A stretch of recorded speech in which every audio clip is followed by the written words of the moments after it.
Kate and Kyle, two children bound together by one terrible disease. So crazy to think that two kids with cancer are in the same class in the same school. Kyle was diagnosed with a brain tumor in 2006. Doctors diagnosed Kate with leukemia in 2008. It was as if somebody had just taken the floor away from you and you're free falling. It's weird to have with a 3-year-old, Daddy, when am I going to be like the other kids? It's heartbreaking. I spent many a days at his elementary school eating lunch with him, and as a father I could see, the other kids that would stare at him and laugh at him and, point, because his hair never grew back after the second batch of chemo. To Kyle, it didn't matter. He didn't even notice he was bald.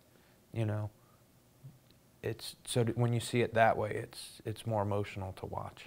Both children received chemotherapy and relied on blood and platelets from donors to get them through treatment. Their parents wanted to help them and other children battling cancer, so they organized the Kate and Kyle Blood Drive, which drew over 100 people. That was the only thing we actually had control over, was getting people to donate blood.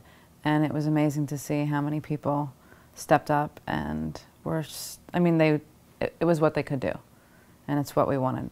So it was great. Blood and platelets from donors also gave Kate and Kyle the strength they needed to play like other children. We went bowling and mini golfing, and Kate and Kyle would follow each other around, and I guess he would cut in front of her in mini golf and she'd yell at him. During one of these outings for kids with cancer, the pair met their friend Tanner. Like Kyle, Tanner had a brain tumor. They all look alike, kind of, with their bald heads and, whatever, problems that may be going on, or if, one's throwing up and the other one's, not feeling good, at least, they know that, well, they're going through it too. So it was, a different kind of friendship and bond that they have.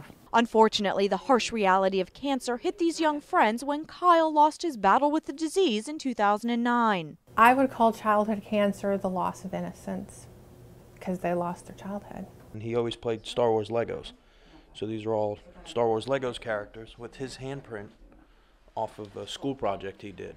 As for Tanner and Kate, they're still fighting. Tanner has residual side effects from his treatment, and Kate is in maintenance therapy. It's not really done. You're not really done. You still have to go to see the oncologist once a month. You still have to have bone marrow biopsies and spinal taps, and I'm not sure what to expect. I just take one moment as it comes.